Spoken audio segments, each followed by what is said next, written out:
স্বাগতম জনাইছোঁ আৰম্ভ কৰিছোঁ জনাদেশ 2021 আৰু জনাদেশ 2021 বাবে আজি ৰণডংকা বাজিল। আজি তাৰিখ ঘোষণা হ'ল। অসমৰ তিনিটা পৰ্যায়ত নিৰ্বাচন হ'ব। তিনিটা পৰ্যায়ৰ নিৰ্বাচন, তিনিটা পৰ্যায়ৰ ভোট গ্ৰহণ। ইয়াৰে 27 তাৰিখ মাৰ্চ, অৰ্থাৎ পূৰ্বতকৈ যদি আপোনালোকে চাই তেনেহ'লে এসপ্তাহ নিৰ্বাচন আগবাঢ়িল। প্ৰথম কথা, আগৰ নিৰ্বাচনৰ তুলনাত এসপ্তাহ নিৰ্বাচন আগবাঢ়িল। নিৰ্বাচনৰ ঘোষণাও এইবাৰ 5 দিন আগতে হৈছে। দ্বিতীয় গুৰুত্বপূৰ্ণ কথাটো হ'ল যে এইবাৰ নিৰ্বাচন তিনিটা পৰ্যায়ত হ'ব। আগৰ নিৰ্বাচন দুটা পৰ্যায়ত হৈছিল। তৃতীয় গুৰুত্বপূৰ্ণ কথাটো হ'ল যে এইবাৰ নিৰ্বাচনত 80 বছৰৰ ওপৰৰ যিসকল লোক আছে তেওঁলোকে বিচাৰিলে পোষ্টেল বেলটৰ ভোট দিব লাগিব। কোৱাৰেণ্টাইন যিসকল লোক আছে, আইচলেশ্যন আছে, কোভিডৰ কাৰণে দিব পাৰিব আৰু ইমাৰ্জেঞ্চি ছাৰ্ভিচে পোষ্টেল ভোট দিব পাৰিব। কটকটীয়া নিৰাপত্তা ব্যৱস্থা নিৰ্বাচন আয়োগে ঘোষণা কৰিছে। নিৰ্বাচন সৎ, নিকা আৰু সুচাৰুৰূপে পালন কৰিবৰ কাৰণে সম্ভৱপৰ সকলো ব্যৱস্থা গ্ৰহণ কৰিব। নিৰ্বাচনৰ ৰণসিঙা বাজিল। আলোচনা আৰম্ভ কৰিছোঁ। মই অতিথিসকল চিনাকি কৰি দিছোঁ। আৰ পি শৰ্মা ডাঙৰীয়া আছে, কংগ্ৰেছৰ জ্যেষ্ঠ নেতা, স্বাগতম জনাইছোঁ। প্ৰাক্তন সাংসদ লক্ষ্য কোঁৱৰ ডাঙৰীয়া আছে, বিজেপিৰ প্ৰতিনিধি, স্বাগতম জনাইছোঁ। মোৰ সৈতে আছে অমৃত খাটনিয়া ডাঙৰীয়া, অসম জাতীয় পৰিষদৰ প্ৰতিনিধি, আপোনাকো স্বাগতম জনাইছোঁ। জ্ঞানশ্ৰী বৰা আছে, ৰাইজৰ দলৰ প্ৰতিনিধি, আপোনাকো স্বাগতম জনাইছোঁ। আৰু মই প্ৰথমতে আৰম্ভ কৰিব বিচাৰিছোঁ লক্ষ্য কোঁৱৰ ডাঙৰীয়াৰ পৰা। নিৰ্বাচন আপোনালোকে বৃহৎ বিশাল সভা সমিতি, হিতাধিকাৰী, এনাউন্সমেণ্ট, উদঘাটন, আধাৰশিলা, দীঘলীয়া আপোনালোকৰ এক যাত্ৰা আজি অন্ত পৰিল। এতিয়াৰ পৰা আচল নিৰ্বাচনী যুঁজ ৰণক্ষেত্ৰত বিজেপি নামিব লাগিব। এতিয়াৰ পৰা বিজেপি সম্পূৰ্ণৰূপে সাজু আৰু আমি যোৱা 5টা বছৰৰ কামৰ খতিয়ান লৈ আমি ৰাইজৰ ওচৰলৈ যাম। কাৰণ জনতাই হৈছে জনাৰ্দন আৰু আমি আশাবাদী যে আমাৰ যিসমূহ কৰ্ম, আমাৰ কৰ্মক্ষেত্ৰত যি চৰকাৰৰ কাম কাজৰ যি প্ৰতিফলন ৰাইজে আমাক বিশ্বাসত লৈছে। কাৰণ এই চৰকাৰ থকাৰ সময়ত আপোনালোকে তাত লক্ষ্য কৰিব, প্ৰত্যেকটো নিৰ্বাচনত, এই লোকসভাই হওক, পঞ্চায়তেই হওক বা স্বায়ত্তশাসিত পৰিষদৰ নিৰ্বাচনেই হওক, সকলো নিৰ্বাচনতে ৰাইজে আমাক অভূতপূৰ্বভাৱে মেণ্ডেট দিছে, আমাৰ প্ৰত্যেকটো কামৰ প্ৰতি সমৰ্থন আগবঢ়াইছে। যদিও বা এই সময়ছোৱাত বিভিন্ন সময়ত বিভিন্ন পক্ষই বিভিন্ন ধৰণে কিছু কথা প্ৰতিষ্ঠা কৰিবলৈ চেষ্টা কৰিলে, কিন্তু শেষত গৈ ৰাইজে আমাকেই মেণ্ডেট দিছে। আৰু আমি আশাবাদী যে আমাৰ দলৰ যি আমি লক্ষ্য স্থিৰ কৰি লৈছোঁ বিজেপি প্লাছ =100+, আমি সেই লক্ষ্যত নিশ্চয় উপনীত হ'ম। কাৰণ শেহতীয়াকৈ আমাৰ যিসমূহ দলীয় মানে 100+ আপোনালোকৰ অব্যাহত আছে? আমাৰ অব্যাহত আছে, হয়। অমিত শ্বাহ ডাঙৰীয়াই 2/3 বুলি কৈ গ'ল। 2/3 কাৰণ 100+ টো 2/3 নিশ্চয় 100+ মানে 2/3 হ'ব নোৱাৰে বুলিতো কথা নাই। কাৰণ 2/3তকৈ 100+ টো বেছি হয়। গতিকে এনেকুৱা ধৰণৰ কোনো কথা নহয়। তেওঁ এটা 2/3 বুলি কৈছে, অৰ্থাৎ নিৰকুশ সংখ্যাগৰিষ্ঠতা আমাৰ, হয়। গতিকে আপোনালোক আজি কি হ'ব? হয়, আৰ পি শৰ্মা ডাঙৰীয়া আচলতে মোৰ আপোনালোক 100+ মানে 101 মান তেওঁলোকে টাৰ্গেট হৈছে, 101, 2, 3 কৈছিল এবাৰ। গতিকে আজি যোনটো ষ্টেটমেণ্ট, যোৱাকালি অমিত শ্বাহ ডাঙৰ ষ্টেটমেণ্ট বা আজি হিমন্ত বিশ্ব শৰ্মা ডাঙৰ ষ্টেটমেণ্ট হিচাপে 2/3 নামিল। তাৰমানে প্ৰায় 16-17টা চিট তললৈ আহিলে। আৰু নিৰ্বাচন হওঁতে হওঁতে আৰু প্ৰায় 1 মাহ আছে, 27 মাৰ্চ ফাৰ্ষ্ট ফেজত। তেতিয়াহ'লে হয়তো যে 17তকৈ নামি যায়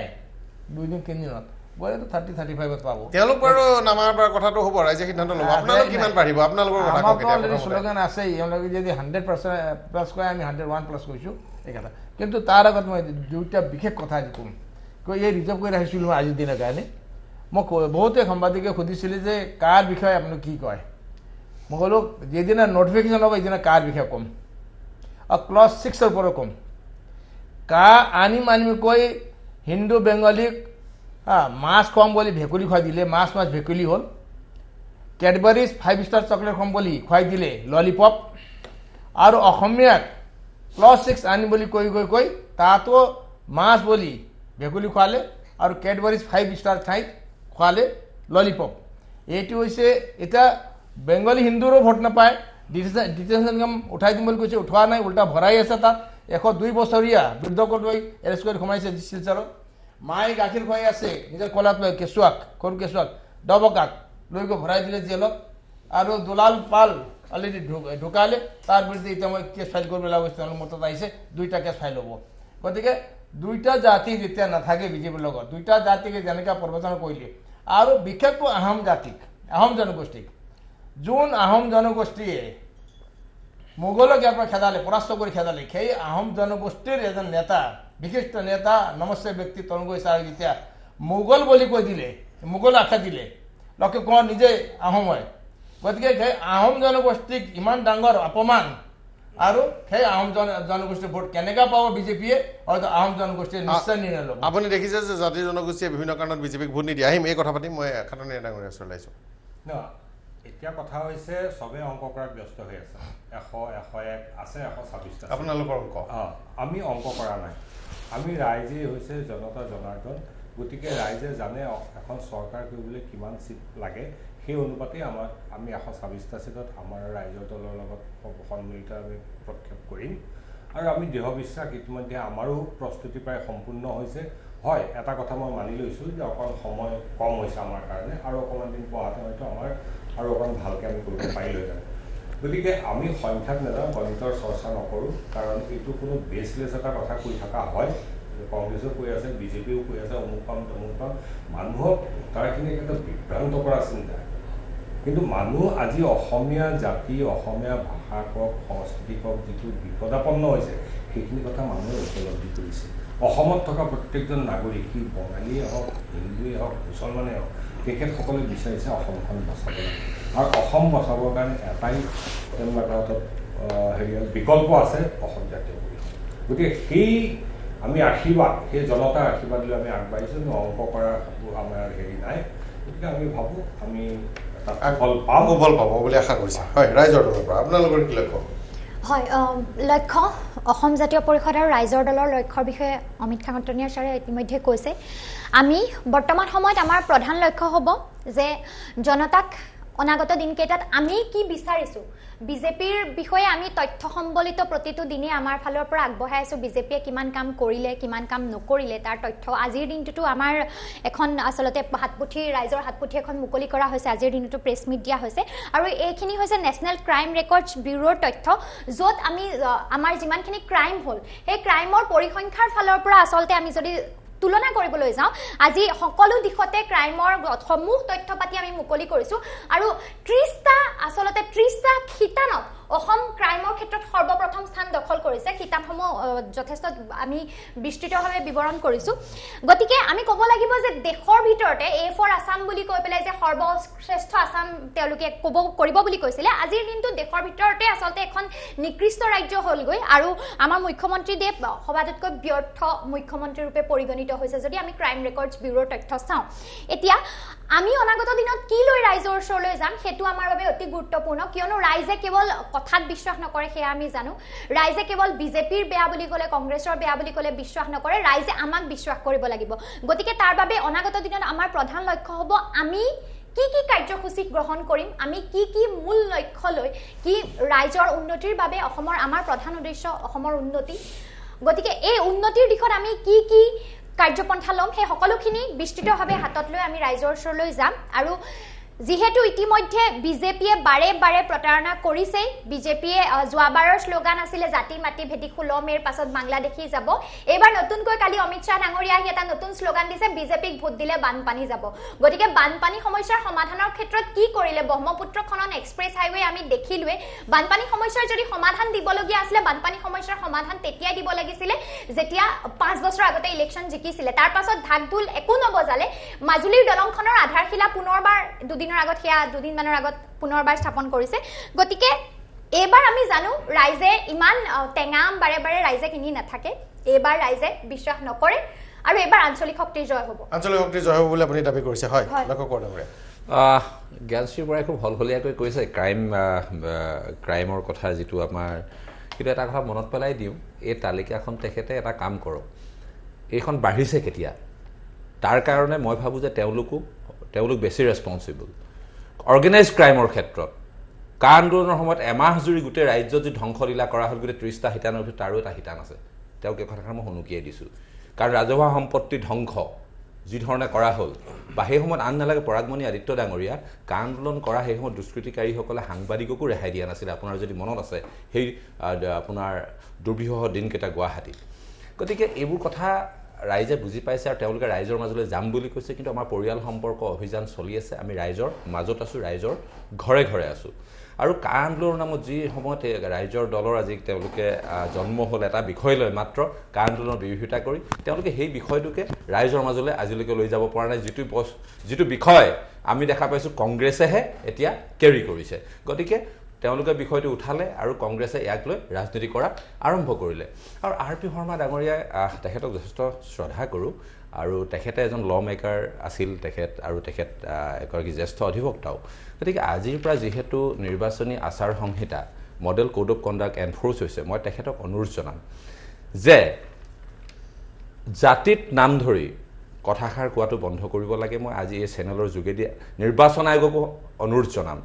যে জাতিৰ নামত যাতে এনেকুৱা ধৰণৰ বক্তব্য ৰেছপন্সিবিলিটি আমাৰ ৰাজহুৱা মাধ্যমত ৰখাটো উচিত নহয় দিছ will effect model code of conduct কাৰণ আহোমৰ নামত মোক আঙুলি টোৱাই কৈছে আপুনি আহোম তৰুণ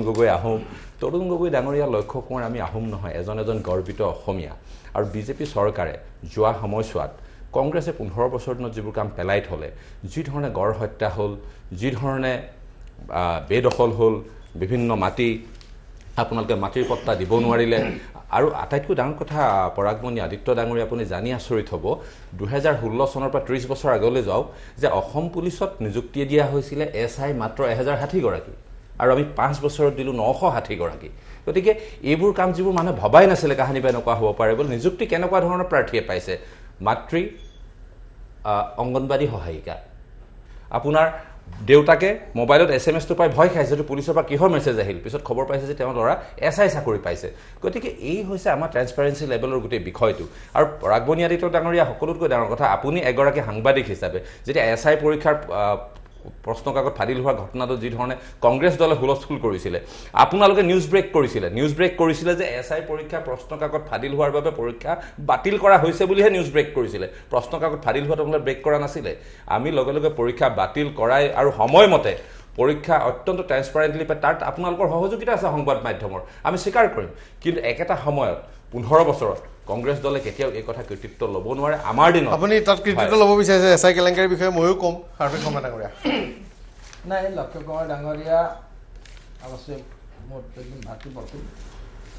আৰু হয়তো বিজেপিত কিমান দিন আছে এইটো নকওঁ আজি কিমান দিনৰ পৰা আছে জাতি জনগোষ্ঠীৰ কথা নহয় ইয়াত আপোনালোকৰ মুখৰ পৰা ওলোৱা কথাকে মই আপোনাৰ উল্টা আপোনাৰ মুখতো সোমাই দিছোঁ আহোম জনগোষ্ঠী হওক বেংগলী জনগোষ্ঠী হওক অসমীয়া জনগোষ্ঠী হওক থলুৱা অসমীয়া হওক এইখিনি কথা মানিব লাগিব ইলেকশ্যন কমিশ্যন তাত এইটো কোড অফ কণ্ডাক্ট নপৰে ফেক্ট ইজ ফেক্ট 1 নম্বৰ মই 10 বাৰ কম আৰু পঢ়িলে পঢ়িম একো নাই এইবিলাক ইমান নহয় টেনশ্যন নহয় গতিকে বাস্তৱ হ'ল আজি ক্ৰাইম ৰেট জ্ঞানেশ্বৰীৰ পৰা জ্ঞান লৈ মই কৈ আছোঁ হয় চিজ ৰাইট ইমান এতিয়া 32 নম্বৰৰ অসমৰ পজিশ্যন আছে ক্ৰাইম ৰেটত আজি 3 দিন আগত 2জনী ছোৱালী ট্ৰাইবেল ছোৱালীক ৰেপ কৰি মাৰ্ডাৰ কৰাৰ ঢেকাজুলি তাৰ আগতে আপোনাৰ আজি প্ৰায় এবছৰ হ'ব ধৰিছে এবছৰ পাৰ হৈ গ'ল এইটো কেছ মই টেক আপ কৰি আছোঁ এতিয়া পুলিচ কমিশ্যনত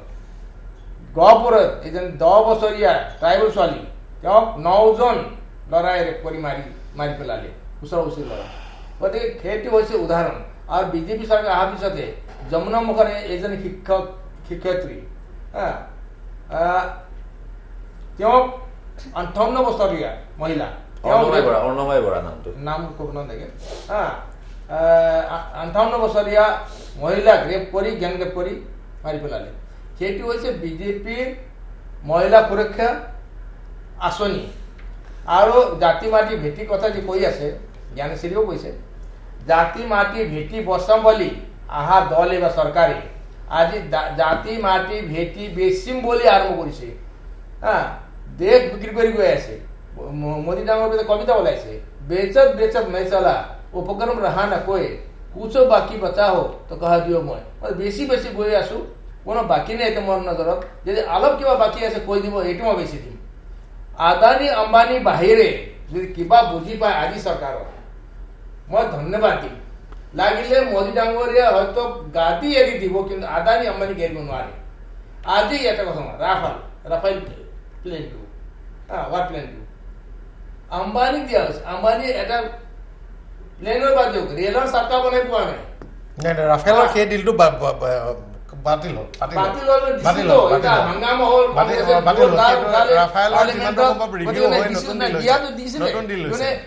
নতুন ডিল ইমানে বেছি মৰম গুজৰাটী বিজনেছমেন 10 লাখ কোটি টকা ঋণ লৈ পলাই গ'ল তেওঁলোকৰ মই আজি কৃষকে লোৱা লোন যদি নিদিয়ে ইমিডিয়েট নোটিছ আহে বেংকৰ পৰা দুখীয়া মহিলাসকলে লোৱা লোন তাত নোটিছ আহে বেংকৰ পৰা কিন্তু ক্ষুদ্ৰ লোন যিবিলাক লৈছে এইবিলাক নটিচ চাই আদানী আম্বানী নিচিনা বা মেহেল চক্সি টেক্সিবিলাকৰ কাৰণে পলাই গৈছে আৰামছে গৈছে মতলব it is the patronage of the গভৰ্ণমেণ্টৰ ছাত্ৰ কেনেকৈ যাব নহ'লে দুনিয়াৰ CBI টিবাই চবতে তেওঁলোকে হাতত লৈ লৈছে না এতিয়া লক্ষ্যকৰ ডাঙৰীয়াই ঠিকেই কৈছে যে বিজেপি চৰকাৰখনে অসমত বহুত উন্নতি কৰিলে সেইখিনি ৰাইজে দেখিছে উন্নতিৰ ফলত ব্ৰহ্মপুত্ৰ খনন হ'ল সত্ৰৰ মাটি বেদখল উচ্ছেদ হ'ল এতিয়া সেই সত্ৰৰ মাটি কথাত মই এটা কথা ক'ব খোজোঁ বিধানসভাত দিয়া তথ্য অনুসৰি চৰকাৰী দিয়া তথ্য অনুসৰি বৰদোৱা সত্ৰৰ 1 ইঞ্চিও কিন্তু বেদখল হোৱা নাই আৰু অসমত 788খন সত্ৰ আছে আৰু প্ৰায় 1,43,080 বিঘা মাটি আছে তাৰ 121 বিঘা মাটি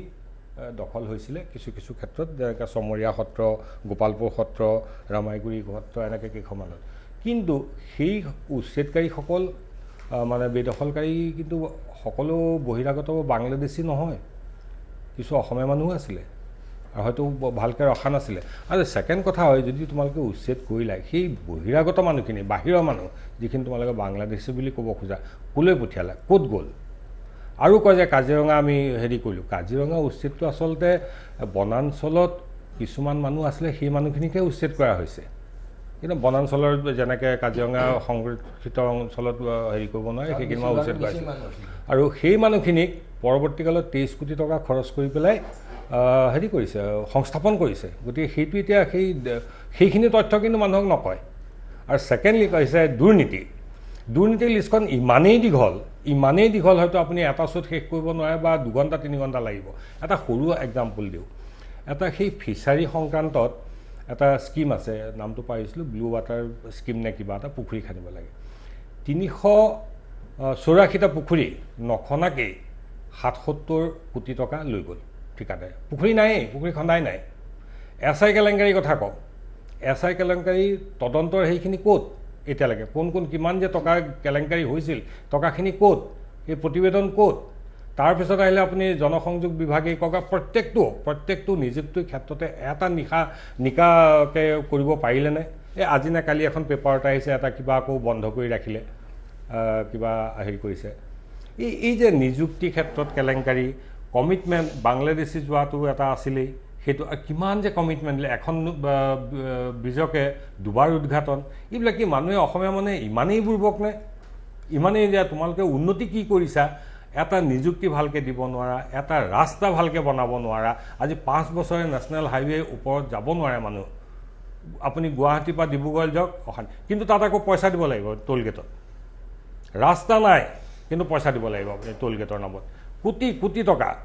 লাখত হয়তো কোটি আহিব এতিয়া সেই পইচাখিনি ক'লৈ গ'ল কাৰ পকেটত গৈছে আৰু সেই এইখন টোল গেটৰ যে চাংচাৰীৰ ওচৰত সদায়তো ৰাতি হেৰি হয় গুণ্ডামী হয়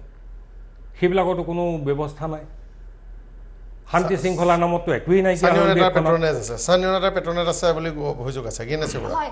লক্ষ্যদাই যথেষ্ট আচলতে গৃহ বিভাগৰ যিটো চূড়ান্ত ব্যৰ্থতা ক্ৰাইম ৰেকৰ্ডছৰ ক্ষেত্ৰত যিটো অভিলেখ সৃষ্টি কৰিছে সেইটো ঢাকিবলৈ ক'ৰবাত নহয় ক'ৰবাত আন্দোলন কৰা মানুহলৈ ঠেলিলে গতিকে মই কিছুমান কথা ক'ব লাগিব এইখিনিতে আন্দোলন কৰাৰ ক্ষেত্ৰত জাতি মাটি ভেটিৰ ৰক্ষাৰ শ্লোগান লৈ ভাষণলৈ তেখেতসকলে আহিছে 16 মে'ৰ পাছত বাংলাদেশী যাব বুলি তেখেতসকলৰ যিজন প্ৰধানমন্ত্ৰীৰ প্ৰাৰ্থী আছিলে তেখেতেই কৈছিলে তাৰ পাছত তেখেতসকলে কি কৰিলে আনিলে অনাৰ পাছত অসমত যে একুৰা জুই জ্বলিব অসমত যে এটা আচলতে বৃহত্তৰ আন্দোলনৰ সৃষ্টি হ'ব সেইটো জনা কথা আৰু আমি ছাত্ৰ সমাজেও আন্দোলন কৰাৰ ক্ষেত্ৰত বহু সময় দেখিছোঁ আমি আচলতে ন্যায়সন্মতভাৱে আমি গণতান্ত্ৰিক আন্দোলন কৰাৰ সময়তো কিন্তু হেলমেট পিন্ধি মুখত কাপোৰ মাৰি বহু দুষ্কৃতিকাৰীয়ে বহু ঘটনা আমাৰ ডিব্ৰুগড়তো আমি ঘটাই থৈ যোৱা দেখিছোঁ কিন্তু আমি কৰা নাছিলোঁ এই যে দুষ্কৃতিকাৰীবোৰ বিচাৰি উলিওৱাৰ দায়িত্বটো কাৰ আছিলে আৰু দ্বিতীয়তে কথা এতিয়া অখিল গগৈৰ কথা বাৰে বাৰে এখেতসকলে আনে যিহেতু আন্দোলনৰ কথা আনিছে প্ৰাকে প্ৰকাৰে অখিল গগৈৰ কথাও আহিবগে গতিকে মই ৰাজ্যসভাত union minister of the state for home G Krishna ৰেড্ডিয়ে দিয়া এটা তথ্য দাখিল কৰিব বিচাৰিছোঁ 5,922 জন 2016 পৰা 19 চনৰ ভিতৰত গ্ৰেপ্তাৰ হৈছিল UAPA এক্টৰ অধীনত মাত্ৰ দোষী বুলি প্ৰমাণিত হ'ল 132 জনহে এতিয়া যে অখিল গগৈৰ কথাই চাই 2017 চনৰ 12 ছেপ্টেম্বৰ তেখেতে আগতেও এবাৰ গ্ৰেপ্তাৰ হৈছিল তেখেতে ৰাষ্ট্ৰদ্ৰোহৰ নামত 100তকৈ অধিক দিন জেলত আছিলে তাৰ পাছত কি হ'ল সেই তেখেতৰ গ্ৰেপ্তাৰ গুৱাহাটী উচ্চ ন্যায়ালয়ে অবৈধ বুলি ক'লে আমি গাফিল খানৰ গ্ৰেপ্তাৰৰ কেছু আমি দেখিলো যেটো পিছত অবৈধ বুলি কোৱা হ'লে এই সময়ছোৱাতে দুদিন মানৰ আগত সৰু ছোৱালী এজনীকো লৈ যোৱা হৈছে এই যে বৰ্তমান সময়ছোৱাত আচলতে চৰকাৰৰ কাম কাজৰ বিপক্ষে যাকে মাত মতা হয় ৰাষ্ট্ৰদ্ৰোহ কৰি আচলতে ভৰাই দিয়া হয় আমি যে কৃষক আন্দোলনৰ কথাই ক'বলৈ যাওঁ কৃষক আন্দোলনৰ ক্ষেত্ৰতো খুব ন্যায়সন্মতভাৱে খুব গণতান্ত্ৰিকভাৱে কৃষকসকলে আন্দোলন কৰি আছিলে কিন্তু তাৰ পাছত আমি কি দেখিলো যে য'ত কৃষক অগণতান্ত্ৰিক কাৰ্যকলাপ হ'ল যিজন ব্যক্তিৰ নাম সাঙুৰ খালে সেইজন কিন্তু আচলতে প্ৰধানমন্ত্ৰী ডাঙৰীয়াৰে লগত খুব ঘনিষ্ঠ ব্যক্তি বুলি প্ৰমাণিতও হ'ল গতিকে এই ধৰণৰ কামবোৰত দুষ্কৃতিকাৰীৰ মৰ্যাদা ভূমিকা কোনে লৈছে সেয়া খুব জলজল পটপট আৰু যদি প্ৰগতি আৰু উন্নতিৰ কথা ক'বলৈ যাওঁ স্বাস্থ্য খণ্ডৰ উন্নতিৰ আচলতে নগ্ন সূচক হয় প্ৰসূতিৰ মৃত্যুৰ হাৰ আৰু শিশুৰ মৃত্যুৰ হাৰ যিটো দেশৰ ভিতৰতে আমাৰ অসম আটাইতকৈ ওপৰত আছে আটাইতকৈ হাইয়েষ্ট নাম্বাৰ প্ৰসূতিৰ মৃত্যুৰ হাৰ আৰু শিশুৰ মৃত্যুৰ হাৰ আছে যদি drop out school drop out ল'ৰা ছোৱালীৰ কথা ক'বলৈ যাওঁ প্ৰাথমিক আৰু মাধ্যমিক পৰ্যায়ত স্কুল ড্ৰপ আউট ল'ৰা ছোৱালীৰ সংখ্যা অসমৰ ভিতৰতে প্ৰথম জনমূৰি আয় বৃদ্ধি দেশৰ উন্নতি কিহেৰে বৃদ্ধি হ'ব জনমূৰি আয় যদি বৃদ্ধি হয় জনমূৰি আয়ৰ ক্ষেত্ৰত দেশৰ ভিতৰত শেষৰ পৰা 5 নম্বৰ আমাৰ অসমৰ স্থান গতিকে উন্নতিৰ ক্ষেত্ৰত তেখেতসকল ব্যৰ্থ আৰু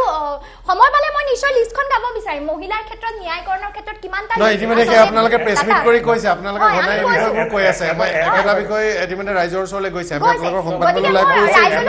আমাৰ প্ৰেছ মিটটো চালে তেখেতসকলে গম পাব এটা কথা খালি মই সংযোজন কৰিব খুজিছো যে সেই ক্ৰাইমৰ কথাটো কৈছে যে তেখেতে হেৰিয়ে কথাটো হৈছে crime against women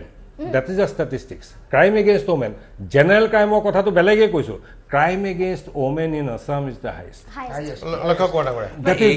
That is the point. য'ত মহিলা সুৰক্ষিত নহয় যিখন সমাজত সেইখন সমাজৰ হ'বই নোৱাৰে এইখনে চৰকাৰ যিখন চৰকাৰে মহিলাৰ বিৰুদ্ধে যি অত্যাচাৰ সেই অত্যাচাৰৰ বিৰুদ্ধে ফাৰ্ষ্ট ট্ৰেক কোৰ্টৰ বাবে হাইকোৰ্টক মহামান্য হাইকোৰ্টক চিঠি লিখিছিল আৰু টাইম বাউণ্ড ন্যায় দিয়াবৰ কাৰণে এইখন চৰকাৰ উদ্যোগত মহামান্য আদালতেও এই কথা স্বীকাৰ কৰিছিল যিটো কথা আপুনি আমাৰ যমুনামুখৰ যিটো ঘটনাৰ কথা আৰ.পি. শৰ্মা ডাঙৰীয়াই ক'লে ফাৰ্ষ্ট ট্ৰেক কোৰ্টত ইমান এটা ক্ষিপ্ৰতাৰে তাৰ ন্যায় অকল সেইটোৱে নহয় প্ৰায় 11টা এনেকুৱা ধৰণৰ গোচৰত আমাৰ চৰকাৰখনৰ দিনত আমি ন্যায় প্ৰদান কৰিবলৈ আদালতৰ যোগেদি আমি সক্ষম হৈছোঁ গতিকে এটা কথা ঠিক যদিও বা এই ঘটনা হৈছে কিন্তু এই ঘটনাৰ আমি ন্যায় দিবলৈ এখন চৰকাৰ দিনত আমি সক্ষম হৈছোঁ আদালতৰ যোগেদি গতিকে এই কথা কোনেও অস্বীকাৰ কৰিব নোৱাৰে গড় হত্যাৰ ক্ষেত্ৰত আমাৰ চৰকাৰে মহামান্য উচ্চ ন্যায়ালয়ক পত্ৰ প্ৰদান কৰিছিল ফাৰ্ষ্ট ট্ৰেক কোৰ্টৰ বাবে আৰু 37টা গোচৰ ইতিমধ্যে নিষ্পত্তি হৈছে আৰু যাৰ ফলত গড় হত্যা যথেষ্ট হ্ৰাস পাইছে আৰু যি গৃহ বিভাগৰ কথা কৈছে আমাৰ দিনতেই আপোনালোকে যদি চায় যে যোৱা সময়ছোৱাত অসমখন এখন সন্ত্ৰাসবাদ মুক্ত অসম হোৱাৰ দিশে আগবাঢ়িছে আপোনাৰ যোৱা পৰহিও 5টাকৈ আপোনাৰ সন্ত্ৰাসবাদ আমাৰ বিদ্ৰোহী সংগঠনে ইতিমধ্যে তেওঁলোকে অস্ত্ৰ সম্বৰণ কৰিছে ঐতিহাসিক বিটিআৰ চুক্তিয়ে স্বাক্ষৰিত হ'ল আৰু যি অখিল গগৈৰ কথা কৈছে বা আপোনালোকে যিখিনি আন্দোলনৰ সময়ৰ কথা কৈছে বেংক জ্বলাই দিয়া হ'ল ৰাজহুৱা সম্পত্তি যি ধৰণে ধ্বংস কৰা হ'ল বিদেশী ৰাষ্ট্ৰৰ প্ৰধানক ইয়ালৈ অহা বাধা দিয়া হ'ল আৰু এখন ৰাষ্ট্ৰীয় আইন নাগৰিকত্ব সংশোধনী আইন কেৱল ভাৰতীয় জনতা পাৰ্টিৰ দিনতে সংশোধিত হোৱা নাই ইয়াৰ পূৰ্বে সবাৰ কংগ্ৰেছৰ দিনত সংশোধন হৈছে আৰু তাতোতকৈ ডাঙৰ কথা কাৰ বিষয়ে যিটো কংগ্ৰেছ দলে কয় মই তেওঁলোকক এটা কথা সোঁৱৰাই দিব বিচাৰোঁ ৰাজীৱ গান্ধীৰ নেতৃত্বত এনেকুৱা এখন অসম চুক্তি বাধ্যতামূলকভাৱে স্বাক্ষৰ কৰোৱা হ'ল য'ত 51 চনৰ পৰা 71 চনলৈকে ভাৰতবৰ্ষত বিদেশী নাগৰিকক সংস্থাপিত কৰা হ'ল সেই অসম চুক্তিৰ জৰিয়তে আৰু কংগ্ৰেছ দলে কয় ডাঙৰীয়া আপুনি মাজত ইণ্টাৰাপ্ট নকৰিব আপুনি মাজত ইণ্টাৰাপ্ট নকৰিব মই কৈ আছোঁ আপুনি শুনি যাওক আৰু এটা কথা এতিয়ালৈকে আৰু এটা কথা কেৱল অসমখন ভাল পোৱাৰ ঠিকা আপোনালোকে লোৱা নাই অসম আমিও সমানেই ভাল পাওঁ আইনখন সংসদত গৃহীত হৈছে প্ৰণয়ন এতিয়ালৈকে হোৱা নাই প্ৰণয়ন হোৱাৰ সময়ত আপোনালোকে জনা উচিত আৰ.পি. দাই ভালকৈ জানে ৰুল ফ্ৰেমিং হয় ৰুল ফ্ৰেমিঙৰ সময়ত অসমক ক্ষতিগ্ৰস্ত কৰিব পৰা যদি বিষয়বস্তু সোমায় নিশ্চিত ৰূপে যে মহামঞ্চৰ পৰা আমি এটা কথা কৈছোঁ যে আমিও তাৰ বিৰোধিতা কৰিম যেতিয়া ৰুল ফ্ৰেমিং হ'ব কাৰণ 2004 চনৰ নাগৰিকত্ব সংশোধনী আইনখন এবাৰ পঢ়ি আপোনালোকে গম পাব যে তাত ৰুল ফ্ৰেমিং কি ধৰণে হয় ৰুল ফ্ৰেমিঙৰ সময়ত ফেডাৰেল ষ্ট্ৰাকচাৰ মতে এখন যুক্তৰাষ্ট্ৰীয় দেশত এখন অংগৰাজ্যই তাত মাতমতাৰ সম্পূৰ্ণ অধিকাৰ থাকিব যেতিয়া ৰুল ফ্ৰেমিং হ'ব আৰু নিশ্চিত ৰূপত অসম যদি ক্ষতিগ্ৰস্ত হয় সেই মুহূৰ্তত আমাৰ দলেও ইয়াৰ বাবে মাত মাতিব ইতিমধ্যে আমাৰ দলেও এই কথা স্থিতি স্পষ্ট কৰিছে আৰু সমানে কৰে নাই এটা কথা কওঁ আজি 2014 চনৰ পৰাই চাই আহিছোঁ 16 মই পাছত তাৰি টপলা বান্ধি যাব লাগিব 2 পাৰে 6 লেনযুক্ত ছুপাৰ এক্সপ্ৰেছ হাইৱে হ'ব ব্ৰহ্মপুত্ৰ বালিয়ৰ মাটি খান্দি এইটো গ'ল মাজুলী দলঙৰ আধাৰশিলা তেতিয়া 2016 চনত মোদী ডাঙৰীয়াই কৈছিলে ভাই বানো পুল चाहिए ना हो जाएगा আজি আধাৰশিলা বা ডিপিআৰ বনোৱা হৈছে আজি নিৰ্বাচন আগত আহিছে কাৰণে কিন্তু আধাৰশিলাৰে চৰকাৰ পোষ্টাৰ বেনাৰ হোৰ্ডিঙেৰে চৰকাৰ চাৰো পেনি পোষ্টাৰ বেনাৰ আমি চেহেৰা চাই আমি তৎ নাপাব মন্ত্ৰী তন্ত্ৰী সন্ত্ৰী চবৰে 1 নম্বৰ 2 নম্বৰ হ'ল আপোনাৰ ইমানে অসমৰ ৰাইজক আমাক হয় আমাৰো ভুল আছে মিছা কথা ভুৱা প্ৰতিশ্ৰুতি বজাৰত বিক্ৰী কৰি থৈ দিয়ে এনেকুৱা মোবাইল থোৱাৰ দৰে আৰু আমি গৈ কিনি লওঁ সেই ভুৱা প্ৰতিশ্ৰুতি মিছা কথা বিজেপিৰ যোৱাকালি আহি যিখিনি কথা বতদৰবাদ কৈ গ'ল আৰু মোক এটা কথা বেয়া লাগিছে অৱশ্যে মই সৰ্বাদাক মৰমো কৰোঁ যথেষ্ট তেখেতো শংকৰদেৱজী বুলি কৈ দিলে অমিত শ্বাহজীৰ লগত অমিত শ্বাহজী ক'লে তাৰ শংকৰদেৱজী কৈ দিলে দুইজন একে তুলি দিলে এইটো বেয়া কথা 2 নম্বৰত অমিত শ্বাহ ডাঙৰীয়াই ব্ৰহ্মপুত্ৰ হাইড্ৰলজিৰ বিষয়ে ज्ञानहीन बोली गाली प्रूफ करी गोल मिसा कथा कोई जब मतलब बहुत बड़ा पोखरा बनाएंगे बाढ़ यहाँ का बहुत बड़ा समस्या है बहुत बड़ा पोखरा बना के उसमें ब्रह्मपुत्र पानी डाल देंगे और हाँ यहाँ का समस्या समाधान हो जाएगा टूरिस्ट इसमें बनाएंगे आज ही मैं दिलू का reply social media 5,38,000 million cubic metre পানি পেলায় বছরে ব্রহ্মপুত্রায় তার মানে 57,000 কোটি কিউবিক মিটার পানি পেলায় ব্রহ্মপুত্রায় তার কারণে পোখরা আপনার অসম বেঙ্গল ওড়িশা বিহার ইউপি ডাঙর পোখরা বানালেও তা পানি ব্রহ্মপুত্র হয় ব্রহ্মপুত্র উপর হাইড্রোলজিক্যাল জ্ঞানই নাই আর ইউজেবল ওয়াটার কিমান আছে না ইউজেবল পানি মাত্র 24,000 কিউবিক মিটার কিবা মিলিয়ন কিউবিক মিটার ইউজ কৰিব পাৰি হোৱা নাই আজিলৈ 1720 মিলিয়ন কিলোমিটাৰ ইউজ হৈ আছে ব্ৰহ্মপুত্ৰ পানী জ্ঞান এনেকুৱা বনাই দিলে যে না আৰু তেওঁলোকে ভাবে অসমৰ মানুহ বিশ্বাস কৰিব আমি তো গামছা দিল্লীত ল'লে আমি বিশ্বাস কৰোঁ যে জাতি মাটি ভেটিও বাচিলে ভাষা সংস্কৃতি বাচিলে চব আছিলে বুলি আমি তেনেকৈ এটা সহজ সৰল জংঘলত হয় আগত কৈছিল এবাৰ মই বিহাৰ গৈ আছোঁ ট্ৰেইনেৰে আছিলোঁ এজন IAS ট্ৰেইনিমান ল'ৰা পালোঁ মোক দিলে आप कहाँ से आ रहे हो मैंने मेघालय से आ रहे हैं ये मलेशिया का पास है क्या एकदम IAS ट्रेन जी खुदे बिहार और ट्रेन और मलेशिया का पास है क्या मेघालय किमान दुखर कथा कहते ज्ञानहीन और अमित शाह डांगरिया गुजराती और हिंदी बाहरे और गुजरात और परीक्षा बाहरे को जाने आई कोई दिल पोखरा बनाएंगे इस तरह से আপোনাৰো নেতা আছিল কিন্তু চৰকাৰখন প্ৰতিষ্ঠা কৰিবৰ কাৰণে যিসকলকে লাগিছিলে এই চৰকাৰখন আনিবৰ কাৰণে যিসকলে লাগিছিলে আপুনিও এজন জাতি মাটি ভিত্তিক কথা যে কয় এটা সৰু উদাহৰণ দিওঁ মই যে জাতি মাটিটো গ'লেই বাৰু যি কি নহওক এই চুবুৰীয়া ৰাজ্য যে অসমৰ মাটি যে অধিগ্ৰহণ কৰিলে যে বাংলাদেশৰ 6 লাখ কিমান হেক্টৰ মাটি মানে বিঘা মাটি যে ওচৰৰ মানে চুবুৰীয়া ৰাজ্যবিলাকে যে দখল কৰি আছে তাৰেতো কোনোতো আজিলৈকে এটা কথা সিদিনা মিজোৰাম আহি পেলাই সোমাই গ'লহি আমাৰ অসমৰ বৰ্ডাৰত থকা স্কুলত বোম চোম দি পেলাই হেৰি কৰিলে সেইবিলাকতো চৰকাৰ নিমাত কোনো একো হেৰি নাই কোনো একশ্যন নাই গতিকে আজি এতিয়া কাইলৈ বাদে পৰহিলৈ যে নাগালেণ্ড চুক্তিখন হ'ব চৰকাৰে যেতিয়া কৰিব নাগালেণ্ড চুক্তিখন হোৱাৰ লগে লগে অসমৰ এটা বৃহৎ অঞ্চল যিখন মেপ আছে সেই মেপ মতেতো গোলাঘাট মৰিয়নি তিনচুকীয়া মানে সোণাৰীৰ পৰা বৃহৎ এটা অঞ্চল তালৈ গুচি যাব নাগালেণ্ডলৈ তেতিয়া সেইটো কি হ'ব কাৰ্বি আংলংটো গুচিয়ে যাবগৈ গতিকে আমাৰ মাটি ক'ত বচাই ৰাখিলে সেইবিলাক ক'ত কি কৰিছে এতিয়া ওলোৱা নাই এই ইলেকশ্যনৰ পিছতে নাগালেণ্ড চুক্তি হোৱাৰ লগে লগে চাব অসম আৰু কিমান অকণমান হ'বগৈ আপোনাৰ ষ্টুডিঅ' হয়তো গুচি যাব পাৰে ক'ব নোৱাৰো নাগালেণ্ডৰ সীমালে গোটেই হয় লেখকৰে কৈছে যে যদি কাখন বলবৎ ৰুল ফ্ৰেমিঙৰ সময়ত অসমৰ ক্ষেত্ৰত তেখেতসকলে গুৰুত্ব দিব আৰু অসম বিৰোধী কিবা থাকিলে তাত আচল তেখেতসকলে তেতিয়া বিৰোধিতা কৰিব এই যে বিৰোধিতা কৰিব পৰা সাহসকণ যদি আমাৰ আচলতে বিধানসভাৰ সদস্যসকলৰ থাকিলেহেঁতেন আমাৰ মুখ্যমন্ত্ৰী বা হিমন্ত বিশ্ব শৰ্মাদেৱৰ থাকিলেহেঁতেন তেতিয়াহ'লে এই যে বহুকেইখন ৰাজ্যই যেতিয়া জনতাৰ আচলতে সহমত দেখিছিলে আমাৰ ইয়াত বিক্ষোভ হৈছিলে বিদ্ৰোহ হৈছিলে বহুকেইখন ৰাজ্যই কিন্তু নিজৰ সংশ্লিষ্ট বিধানসভাত কাখন প্ৰযোজ্য অনুষ্ঠিত হ'বলৈ নিদিও বুলি সিদ্ধান্ত লৈ সেই সিদ্ধান্ত এতিয়াও আচলতে সাংবিধানিক বিচাৰপীঠৰ গোচৰাধীন হৈ আছে সেই সময়ছোৱাত যেতিয়া দেখিলে যে অসমত মানুহ মৰিবলৈ অসমৰ মানুহে ভয় নকৰিলে ৰাজপথত আন্দোলন কৰিলে মানুহৰ বিদ্ৰোহ হ'ল কাৰণ জাতি মাটি ভেটিৰে শ্লোগান দিছিলে সেই সৰ্বানন্দ সোণোৱাল যিজন আছুৰ প্লেটফৰ্মৰ পৰা আহিছে অসম আন্দোলন কৰা ব্যক্তিসকলে কিয়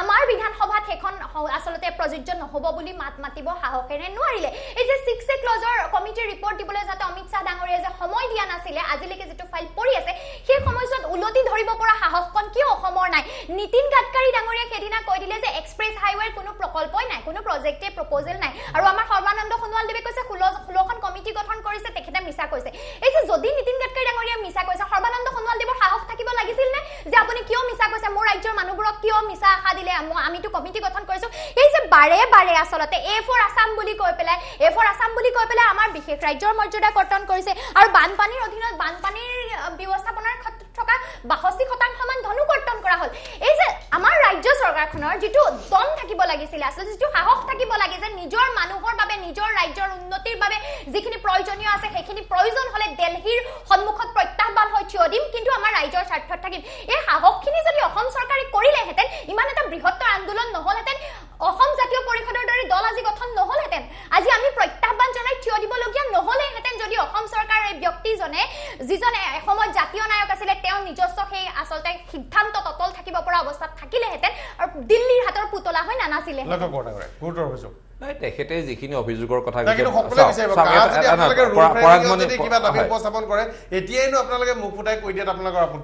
পৰাগমণি আদিত্য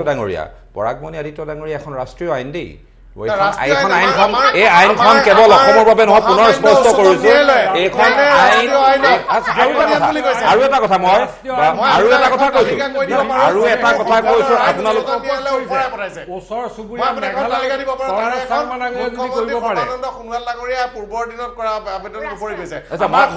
মই আৰু এটা কথা সোঁৱৰাই দিওঁ পৰাগমণি আদিত্য ডাঙৰীয়া আপোনাক মই আৰু এটা কথা সোঁৱৰাই দিওঁ কনৰাড চাংমা ডাঙৰীয়াই যিটো ষ্টেটমেণ্ট তেওঁলোকে ৰাখিলে মেঘালয়ৰ বিধানসভা তেওঁলোকে যি প্ৰস্তাৱ ল'লে যেতিয়া আইনখন গৃহীত হৈছিল তেওঁলোকৰ দলে কাক ভোট দিছিলে আপোনালোকে জানেনে কাৰ সপক্ষে ভোট দিছিলে মই পুনৰ সোঁৱৰাই দিছোঁ আপোনাকেতো মই আপোনালোক কাৰেকশ্যন আনি দিছোঁ গতিকে জ্ঞানশ্ৰী ৰ'ব আপুনি ক'লে মোৰ কথাখিনি শুনক আপোনালোকে মোৰ কথাখিনিতো শুনক আপোনালোকেতো বহুতেই বক্তব্য ৰাখিলে বানপানীৰ কথা ক'লে বানপানীৰ কথা 62% কৰ্তন কৰা বুলি ক'লে আপুনি এই তথ্য ক'ৰ পৰা আনিলে ভ্ৰমিত নকৰিব শুনক এটা কথা আপোনাক মই সোঁৱৰাই দিওঁ এটা কথা অসমত বানপানী ৰিলিফ মেনুৱেল চলি আছিলে 1976 ৰিলিফ মেনুৱেল মতে আৰু যোৱা 5 বছৰত অসম চৰকাৰৰ উদ্যোগত বানপানী ক্ষতিগ্ৰস্ত কোনোবা লোকৰ মৃত্যু হ'লে 72 ঘণ্টাৰ ভিতৰত আপোনাৰ এছগ্ৰেচিয়া ধন পাই গৈ দুৰ্নীতিবিহীনভাৱে মই আৰ পি দাকো কথাষাৰ সোঁৱৰাই দিছোঁ আৰু যোৱা সময়ছোৱাত যোৱা 5 বছৰ এটা কথা মনত ৰাখিব বানপানীৰ সময়ত পূৰ্বৰ চৰকাৰসমূহৰ দিনত ৰিলিফ সামগ্ৰীৰ নামত যে বৃহৎ কেলেংকাৰী হৈছিলে আমাৰ চৰকাৰ দিনত কেতিয়াও হোৱা নাই কোনোদিনে ধনৰ অসুবিধা হোৱা নাই ৰিলিফ দিয়াৰ ক্ষেত্ৰত পৰ্যাপ্ত পৰিমাণে সকলোৱে সেই সময়ত সকাহ পাইছে যদি ধনেই নাথাকিলেহেঁতেন আমাৰ চৰকাৰৰ হাতত কেন্দ্ৰীয় চৰকাৰ যদি ধনেই নিদিলেহেঁতেন তেতিয়াহ'লে এই কামখিনি কেতিয়াও নিয়াৰিকৈ কৰাটো সম্ভৱ নাছিল কেৱল সেয়াই নহয় আমাৰ চৰকাৰে প্ৰথমবাৰৰ বাবে কাজিৰঙাৰ বন্য প্ৰাণীও যাতে তেওঁলোকে ঘাঁহৰ ব্যৱস্থা কৰিব পৰা যায় ৰিলিফ দিয়াৰ এক ব্যৱস্থা এইখন চৰকাৰ প্ৰৱৰ্তন কৰিছে আৰু আপোনালোকে কৈছে এক্সপ্ৰেছ হাইৱেৰ কথা ব্ৰহ্মপুত্ৰ অধ্যয়নৰ বাবে ইতিমধ্যে 100 কোটি টকা কেন্দ্ৰীয় চৰকাৰে আবণ্টন দিছে কাৰণ ব্ৰহ্মপুত্ৰৰ যি এক মহাশক্তি এই এখন পৃথিৱীৰ one of the strongest river ইয়াতে আপোনালোকে একেদিনাখনিয়ে কোৱাৰ দৰে চব হ'ব তেনেকুৱা ধৰণৰ কোনো কথা নহয় ইয়াৰ বাবে দীৰ্ঘম্যাদী পৰিকল্পনা লাগিবই আৰু এটা কথা আপোনালোকক মই সোঁৱৰাই দিব বিচাৰোঁ 2001 চনত বাজপেয়ী ডাঙৰীয়াই যি বগীবিল দলং তেখেতে যি কামৰ শুভাৰম্ভ কৰিছিল কংগ্ৰেছ চৰকাৰে 15 বছৰত তেওঁলোকৰ শাসনকালত তেওঁলোকে 17টা খুঁটা সম্পূৰ্ণ কৰিলে মাত্ৰ কিন্তু আমাৰ চৰকাৰী প্ৰকল্প সম্পূৰ্ণ কৰিলে মনমোহন সিঙে আৰম্ভ কৰা ধলাশদিয়া দলং কংগ্ৰেছৰ কৰা বুলি ভাৰতীয় জনতা পাৰ্টি কিন্তু পেলাই নথলে ভাৰতীয় জনতা পাৰ্টি সেই প্ৰকল্প সম্পূৰ্ণ কৰিলে মই আৰু এটা কথা পুনৰ সোঁৱৰাই দিব বিচাৰোঁ মাজুলী কমলাবাৰী আৰু আপোনাৰ মাজুলী সংযোগী যিখন দলং যোৰহাট আৰু মাজুলী সংযোগী দলং দুবাৰকৈ আধাৰশিলা কৰা হোৱা নাই মই সোঁৱৰাই দিব বিচাৰিছোঁ এইটো কথা গাডকাৰী ডাঙৰীয়াই 16 চনত তাৰ আধাৰশিলা স্থাপন কৰিছিলে আৰু এইবাৰ 21 চনত আহি তাৰ কামৰ শুভাৰম্ভ কৰিছে এই কথা মই আপোনালোকৰ শুধৰাই দিব বিচাৰিছোঁ গতিকে আৰু জাতি মাটি ভেটিৰ কথা যিটো কথা কৈছে এইখনে চৰকাৰ যিখন চৰকাৰে 2 লাখ থলুৱা অসমীয়াক ভূমিপট্টা দিবলৈ সক্ষম হৈছে আৰু আৰ পি দাই যিটো কথা কৈ গৈছে বাৰেপতি থলুৱা তেওঁলোকে এটা শ্লোগান লৈছে কি জানেনে অসম বাচাও হেতু অসমীয়া নহয় আৰু তেওঁলোকে থলুৱা বচোৱাৰ কথা কয় গতিকে এইবোৰ না আপুনি চাই লওক কি আছে হেশটেগ ছ'চিয়েল মিডিয়াত যাওক আসাম বাচাও অসমক বচাওক বা এনেকুৱা ধৰণৰ তেওঁলোকে এটা নাম ল'ব নোৱাৰিলে আৰু তেওঁলোকে কয় থলুৱাৰ কথা গতিকে এইবোৰ কথা মানুহে নিশ্চয় মনত ৰাখিছে আজিৰ তাৰিখত জনতা সচেতন আৰু জনতাই এটাই কথা আজি আমি যিমানেই কথা নেপাতোঁ লাগিলে 2 মে'ত ফলাফল আহিব 2 মে'ত আমি আকৌ একেলগে বহিম ৰাইজ সচেতন ৰাইজে বিকাশৰ স্বাৰ্থত ভাৰতীয় জনতা পাৰ্টিকে ভোট দি বিপুলভাৱে জয়যুক্ত আপোনাৰ কিবা এটা প্ৰশ্ন আছে মই কথাটো ক'ব খুজিছোঁ যে এই 2016 চনত উদ্ঘাটন মানে ফাউণ্ডেশ্যন কৰিলে এতিয়া কৰিলে এই দুটা ডিফাৰেঞ্চটো কি তেতিয়া 2016 চনত যেতিয়া কৰিছিলে নীতিন গাডকাৰী ডাঙৰীয়াই ইলেকশ্যনৰ প্ৰাক মুহূৰ্তত আহি কৰিছিল তেতিয়া কোনো ডিপিআৰ চিপিআৰ একো হোৱাই নাই আজি এইখন যে আধাৰশিলা দিলেহি তাৰ এই দুটাৰ ডিফাৰেঞ্চটো কি আধাৰশিলাটো আধাৰশিলা আপোনাৰ টেণ্ডাৰ কৰা হ'ল এটা ইউপি ষ্টেট ব্ৰিজ কৰ্পোৰেচনে সুবিধা লাভ কৰিলে 925 কোটি টকা টোটাল এষ্টিমেট তেওঁলোকে 650 কোটি টকাত কাম ল'লে আৰু কাম আৰম্ভ হ'ল খাটনিয়াৰ ডাঙৰীয়া আপুনি টেকনিকেল মানুহ আপুনিও জানে টেকনিকেল মানুহ আপুনিও আপুনি কাৰিকৰী ব্যক্তি আপুনি নিশ্চয় জানে কামৰ শুভাৰম্ভ কৰাটো আৰু ফাউণ্ডেশ্যন ষ্ট'নটো দুটা সম্পূৰ্ণ পৃথক বিষয় নাই লক্ষ্য কুমাৰ ডাঙৰীয়া ক'লে যে বগীবিলৰ ধলা দলং বিজেপি চৰকাৰ আহি সম্পূৰ্ণ কৰিলে তাৰ মানে 2014 চনৰ মে' মাহত জুনত ধৰক বিজেপি চৰকাৰ আহিলে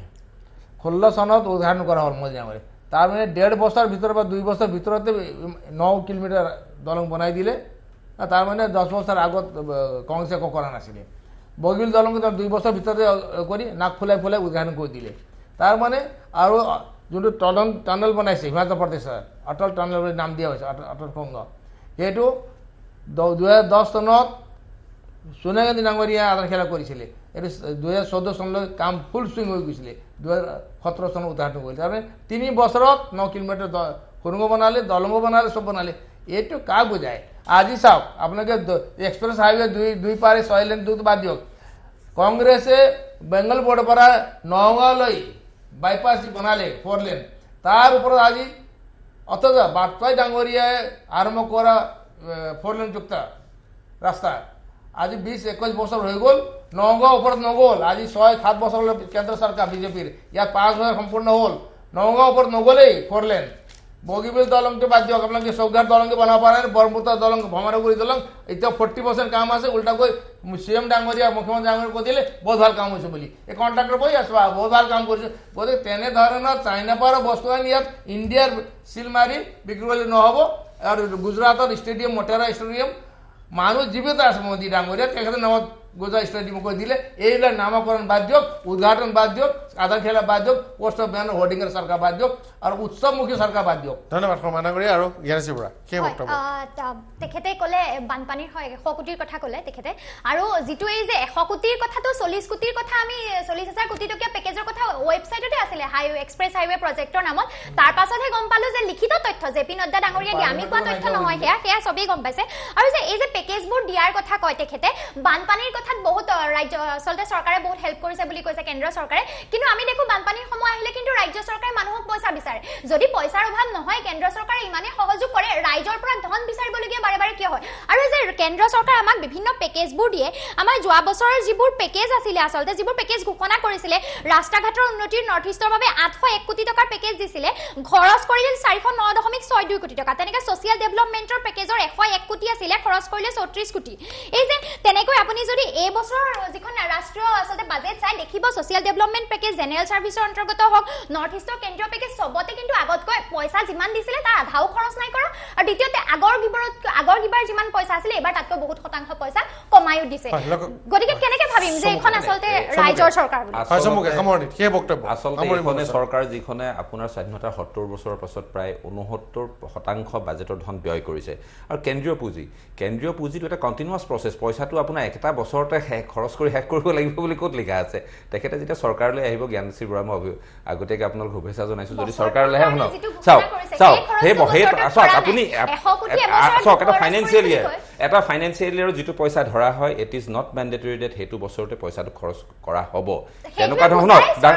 জ্ঞানশ্ৰী জ্ঞানশ্ৰী ৰ'ব আপুনি ৰ'ব আপুনি কিয় ইণ্টাৰাপ্ট কৰিছে আপুনি চৰকাৰী এটা বিষয় নজনাকৈ আপুনি ভ্ৰমিত নকৰিব ৰাইজক এটা ফাইনেন্সিয়েলৰ যিটো এল'কেট কৰা হয় বাজেটত সেই বৰ্ষতে খৰচ কৰিব লাগে বুলি কেতিয়াও লিখা নাথাকে এইটো কথা আপোনাক মই জনাই থলো ইয়াৰ পৰা এনেকুৱা ধৰণৰ ভ্ৰমিত বাক্যক কথা নক'ব কিয় নকৰিব এল'কেট আজি বগীবিল দলঙৰ কাৰণে 2001 চনতে আপোনাৰ কি বুলি কয় টকা ধাৰ্য কৰিলে কিমান বছৰ লাগিলে বনাওঁতে একে বছৰতে হ'ল নেকি গতিকে এইবোৰ কথা এইবোৰ আপোনালোকে এখন চৰকাৰ চলোৱাটো বা বিহু লৰা ধেমালি বুলি ভাবিছে নেকি এনেকুৱা ধৰণৰ বক্তব্য নাৰাখিব ৰাইজক ভ্ৰমিত নকৰিব একেবাৰে নকৰিব ৰাইজক ভ্ৰমিত টাইম বাউণ্ড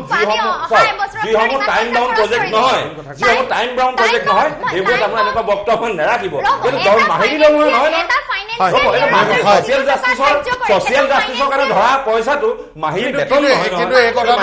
নহয় এনেকুৱা ধৰণৰ তুলনা বক্তব্যৰে আপোনালোকে ৰাজনীতি কৰিবলৈ অহাতে সামৰি মাৰো ৰাইজৰ ওচৰলৈ কথাবোৰ লৈ যাওঁ ৰাইজে সিদ্ধান্ত ল'ব কোন সঁচা কোন মিছা বিভিন্ন পক্ষই বিভিন্ন কথা ক'ব ধন্যবাদ জনাইছো দুয়োটা পক্ষকে ধন্যবাদ জনাইছো আৰু অনুষ্ঠান জনাইছো আৰু অনুষ্ঠানত সামৰণি মাৰিছো আশা কৰিছো ৰাইজৰ ওচৰলৈ লৈ যাব ৰাইজে সিদ্ধান্ত লৈ ভোট প্ৰদান কৰিব ধন্যবাদ